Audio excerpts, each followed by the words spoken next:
Hello dear students, this is our part 4 of chapter number 5 When People Rebel 1857 and After. Students, in our chapter 5 अभी तक हम बहुत सारी चीज़ें discuss कर चुके हैं। 1857 की रेवोल्यूशन के पीछे रीजंस क्या क्या थे, कौन कौन सी एक्टिविटीज़ हुई, कौन कौन से नोडल सेंटर्स थे इंडिया में, जिन एरियाज़ में स्पेशली ये जो रिवोल्ट था वो बहुत जो है मास लेवल पे बहुत ज़्यादा एक तरह से एक्सप्लोसिव वे में जो है ये हुआ था। हमने रानी लक्ष्मीबाई की जो स्टोरी आप कह सकते हो, लक्ष्मीबाई का जो रोल था हमने वो रीड किया। लखनऊ के अंदर जो है जितना भी मतलब तात्या टोपे वगैरह थे, कानपुर के अंदर उन सब के रोल भी हमने डिस्कस किया। फिर 1857 के रिवॉल्यूशन में कैसे हुआ, कैसे रिवॉल्यूशन स्प्रेड हुआ, कैसे जो सिपाहीज थे वो दिल्ली जाते हैं, वहाँ पे जाके वो बहादुर शाह जफ़र जो कि मुगल्स के लास्ट एम्पेरर थे उनको जो है अपना लीडर अपॉइंट करते हैं और उनके लीडरशिप में कैसे ये रिवोल्ट स्टार्ट होता है। ठीक है, वो सब चीज़ें हम डिस्कस कर चुके हैं और हम लास्ट अपनी वीडियो के लास्ट पार्ट में हम जिस पॉइंट पे पहुंचे थे वो क्या था कि 1857 का रिवॉल्यूशन जब स्टार्ट हुआ था और वो जब पूरी इंडिया में मतलब ऑलमोस्ट इंडिया में स्प्रेड हो चुका था, स्पेशली जो नॉर्थ इंडिया है। हमने कल मैप में एक छोटा सा ओवरलुक जो है देखा था कि कौन कौन से सेंटर्स थे जहाँ पे मेनली 1857 का रिवॉल्यूशन जो है वो ज़्यादा एक्सप्लोसिव वे में हुआ था। ठीक है, हम लास्ट पॉइंट पे पहुंचे थे कि कैसे जो है लास्ट मोमेंट तक आते आते ये रिवॉल्यूशन इतना ज़्यादा जो है फैल चुका था इंडिया में, लोगों का माइंड जो है इतनी मतलब पूरी तरह से सेटअप हो चुका था और ब्रिटिशर्स जो है हर एरिया में हर जो है टेरिटरी पर हारते जा रहे थे, बहुत सारे वॉर को वो हार चुके थे और अब ऐसा लग रहा था कि जैसे इंडिया को फ्रीडम मिलने ही वाली है और जो ब्रिटिशर्स हैं वो इंडिया से बाहर जाने वाले हैं। But as we all know, हम बात कर रहे हैं 1857 की और हमें फ्रीडम कब मिली? 1947 को। तो इट मीन्स क्या हुआ कि हमें जो है 1857 में फ्रीडम नहीं मिली थी। रिवोल्ट हुआ था, लोगों ने पार्टिसिपेट भी किया था, ब्रिटिशर्स बहुत सारे प्लेसेस पे हार भी रहे थे, ब्रिटिशर्स की पूरी नींव हिल चुकी थी, उनकी कंडीशन बहुत ज़्यादा जो है एक तरह से ख़राब हो चुकी थी और उनको भी लग रहा था कि जो इंडियन पीपल है उनसे उन्होंने ब्रिटिशर्स ने फिरंगीज़ ने कभी एक्सपेक्टेशन नहीं की थी कि वो इतने लार्ज लेवल पे जो है कोई रिवोल्ट करेंगे। ठीक है, तो मतलब ये सारी चीज़ें थी बट फिर भी रिवोल्ट सक्सेसफुल नहीं हुआ। अब रिवोल्ट सक्सेसफुल क्यों नहीं हुआ? देखिए, आप लोगों ने एक लॉयन और फॉक्स के बारे में सभी जानते होंगे। लॉयन क्या होता है? बहुत ज़्यादा पावरफुल होता है बट वो बहुत ज़्यादा क्लेवर नहीं होता, और जो फॉक्स होती है वो बहुत ज़्यादा पावरफुल नहीं होती बट वो बहुत क्लेवर होती है। तो ब्रिटिशर्स और इंडियंस के साथ भी ऐसा ही था। ब्रिटिशर्स जो थे वो बहुत ज़्यादा पावरफुल नहीं थे, उनमें इतना ज़्यादा करेज नहीं था, इंडियंस में ज़्यादा था, बट ब्रिटिशर्स क्लेवर थे और हम इंडियंस जो थे हम लोग बहुत ज़्यादा पावरफुल थे। हम जो है हमारे सेंटिमेंट्स जुड़े हुए थे हमारी कंट्री के साथ, हम लोग जो है अपनी कंट्री को फ्री कराना चाहते थे बट हम क्लेवर नहीं थे। तो जो ईस्ट इंडिया कंपनी थी उन्होंने स्ट्रेटजीज़ के साथ जो है हर एक वर्क किया और हम इंडियन पीपल्स ने जस्ट क्या किया, हम इंडियंस ने एक फ्लो में बह के एक सेंटिमेंट्स के थ्रू जो है हमने रिवोल्ट स्टार्ट कर दिया। हमारी कोई प्रॉपर स्ट्रेटजी जो थी वो नहीं थी। तो जो क्लेवर थे वो जीत गए, मतलब वो हार के भी जीत गए, और हम लोग जो जीतने वाले थे वो जीत के भी हार गए। तो ये सब हुआ कैसे? क्या होता है, ये रिवोल्ट जब लास्ट जो है पॉइंट पे पहुंच चुका होता है, ब्रिटिशर्स हारते जा रहे थे बट लास्ट में क्या होता है, कंपनी फाइट्स बैक करती है। आप लोगों ने सुना है ना वो सावधान India, India fights back, right? तो यहाँ पे भी क्या करती है, कंपनी भी फाइट बैक करती है। और कंपनी क्या करती है, कंपनी अपने जो गवर्नर जनरल हैं उनको लेटर लिखती है कि हम जो है हर एक पॉइंट पे हारते जा रहे हैं, हमारी कंडीशन जो है बहुत डाउन हो चुकी है, जितने भी इंडियन पीजेंट्स हैं, जमींदार हैं और जितने भी इंडियन सिपाहीज हैं वो सब क्या हैं, हमारे अगेंस्ट खड़े हुए हैं। ओके, तो जब ये चीज़ें कंपनी तक पहुंचती है तो कंपनी क्या करती है, unnerved by the scale of the upheaval the company decide to repress the revolt with all its might. Okay, क्या करती है कंपनी, उनको पता था कि वो हारते जा रहे हैं, उनकी कंडीशन जो है काफ़ी ज़्यादा ख़राब हो चुकी है, बट फिर भी वो इतने बड़े जो लार्ज लेवल पे अप लेवल पे ये रिवोल्ट पहुंच चुका है, वो फिर भी डिसाइड करती है, कंपनी डिसाइड करती है कि वी रिप्रेस इट, हम इसको दबाएंगे और हम वो हर एक मेथड यूज़ करेंगे जो इसको रिप्रेस करने में हम कर सकते हैं। ठीक है, यहाँ तक पॉइंट क्लियर है। आफ्टर दैट अब कंपनी करती क्या है, डिसाइड करने से तो कुछ नहीं होता ना, स्ट्रेटजी तो फॉलो करनी पड़ेगी। ओके, सो कंपनी क्या करती है, दे ब्रॉट री इन्फोर्समेंट फ्रॉम इंग्लैंड, इंग्लैंड से वो और ज़्यादा फोर्स मंगा लेती है और ज़्यादा सोल्जर्स मंगा लेते हैं, क्योंकि इंडियन सिपॉइज तो उनके अगेंस्ट है ना, तो ऑब्वियसली उनको सिपॉइज तो चाहिए, उनको जो है सोल्जर्स तो चाहिए। तो इंग्लैंड क्या करती है, कंपनी क्या करती है, इंग्लैंड से री इन्फोर्समेंट जो है वो मंगा लेती है।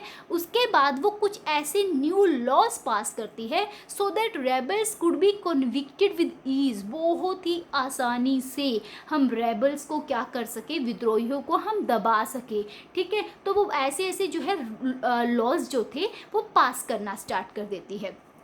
फिर कंपनी क्या सोचती है कि सिपॉइज, सोल्जर्स, पीजेंट्स, जमींदार, इन सबको मार के, इन सबको टॉर्चर करके क्या फ़ायदा, वो एक ही दाव खेलने की सोचते हैं। वो क्या सोचते हैं, जैसे चेस में खेलते हैं ना, कि बाकी सबको मारने से अच्छा है कि या तो उस वहाँ के जो किंग है, राजा या वजीर, उनको पकड़ के मारो, उनको अगर आपने हरा दिया तो पूरा गेम ही पलट जाता है। सेम ऐसे ही कंपनी ने क्या सोचा कि ज़मींदार या पीजेंट्स या जो सोल्जर्स हैं उनसे फाइट करने क्या फ़ायदा, जो इनका मेन लीडर है, जिसके बेस पे, जिसके बिहाफ पे या जिसकी वजह से इनमें इतना जील है, इतना कॉन्फिडेंस है और इतने कॉन्फिडेंस के साथ वो हमसे लड़ रहे हैं, ईस्ट इंडिया कंपनी से लड़ रहे हैं, हम उस रीज़न को, उस पॉइंट को ही ख़त्म कर देते हैं। तो पॉइंट कौन था, लीडर कौन थे, बहादुर शाह जफर थे। ठीक है, तो बहादुर शाह जफर जो थे और उनकी जो वाइफ थी बेगम जीनत महल, उन सबको क्या, उन दोनों को क्या करते हैं, पकड़ लेते हैं और उनको प्रिजन में डाल देती हैं। प्रिजन में कहाँ डालते हैं, रंगून में।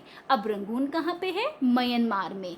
म्यांमार कहाँ है, हमने इंडिया के मैप में देखा था लास्ट टाइम, इंडिया की ईस्ट वाली साइड, जहाँ पे हमारा त्रिपुरा है ना, त्रिपुरा से नीचे वाली साइड जब हम आते हैं तो वहाँ पर एक कंट्री की बाउंड्री है जिसको हम म्यांमार बोलते हैं अभी, और पहले उसको बर्मा कॉल किया जाता था।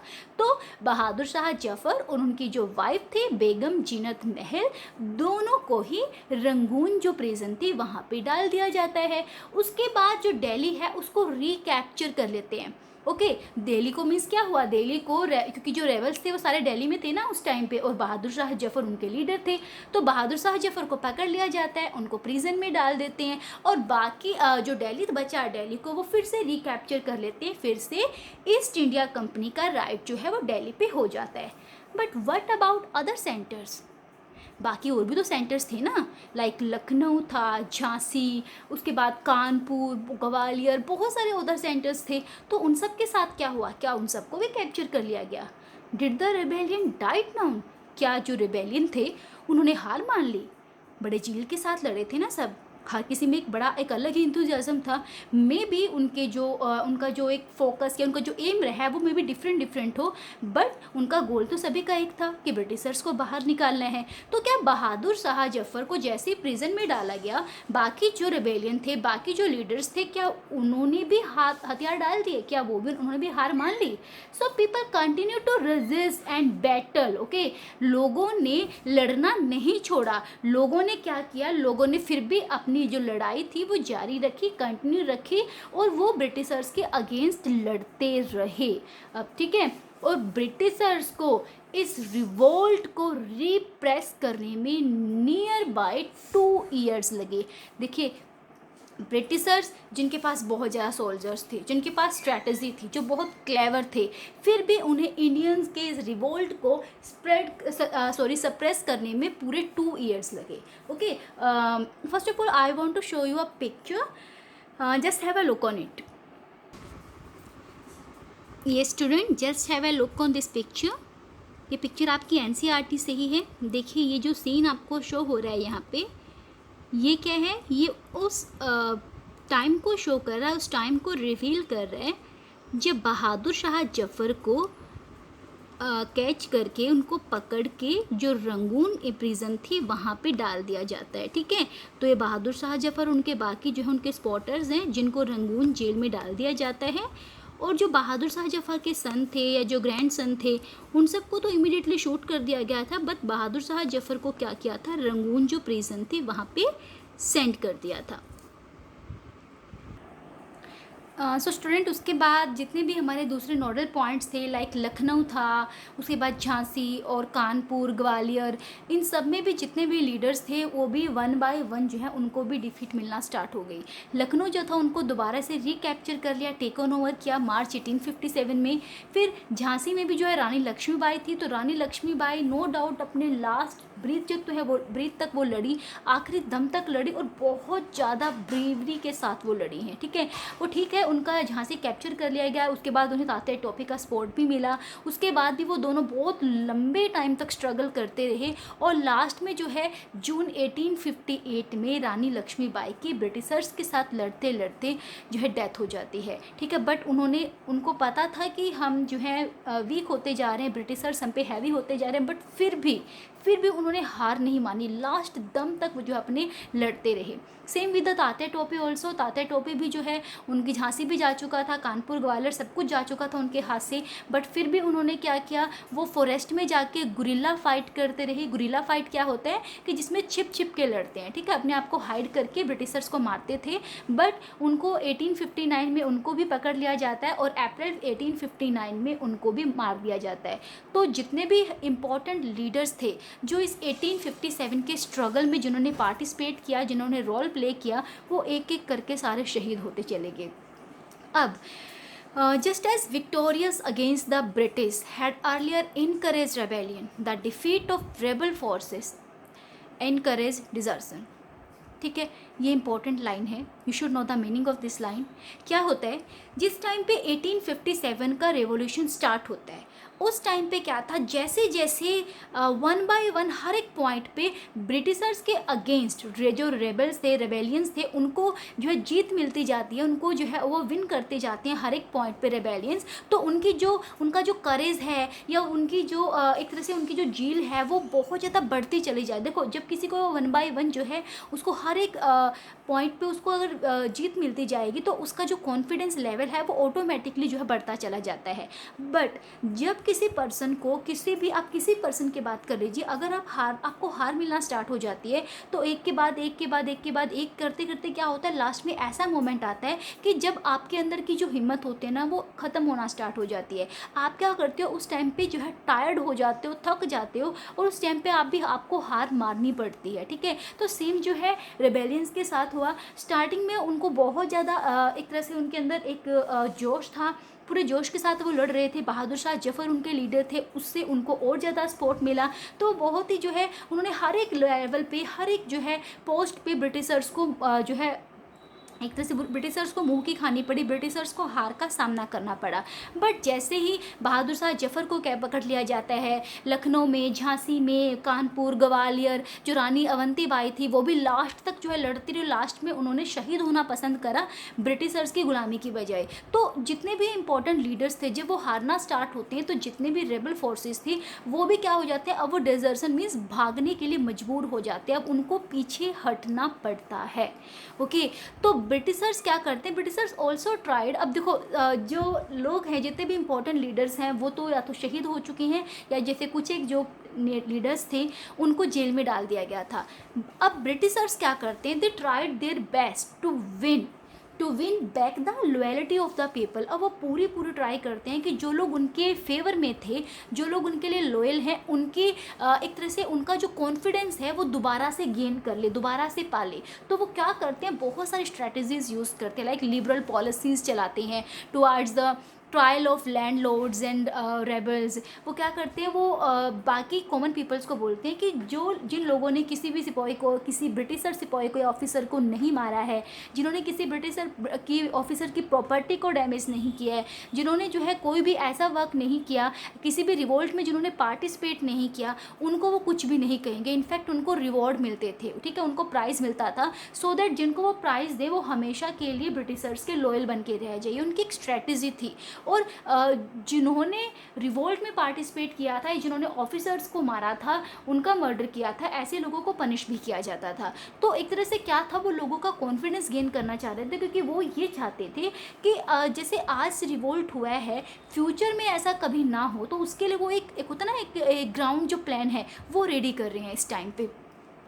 अब एक और चीज़ यहाँ पे आती है स्टूडेंट, जो ब्रिटिशर्स थे, ठीक है, उन्होंने क्या किया, लास्ट एंड तक आते आते जो है वो जितने मतलब ये जो सारी कंडीशंस चल रही थी, रिवोल्ट चल रहे थे, उनको उन्होंने सरप्रेस्ड कर दिया, रिवॉर्ड्स करने स्टार्ट किए, लिबरल पॉलिसीज़ को फॉलो करना स्टार्ट किया। बट एक और चीज़ यहाँ पे थी जो ब्रिटिशर्स को बहुत ज़्यादा वरिड कर रही थी, और वो था, वो चाहते थे कि फ्यूचर में ऐसा कोई स्ट्रगल, ऐसा कोई रिवोल्ट दोबारा से ना हो। तो इसके लिए वो क्या पॉलिसीज़ जो है फेवर करते हैं, किस तरह की स्ट्रेटजीज, किस तरह के प्लान वो बनाते हैं, we will see that in our next video. Till then student, keep learning and keep connecting, and please keep reading your NCERT and back exercise question of your NCERT. Thank you so much.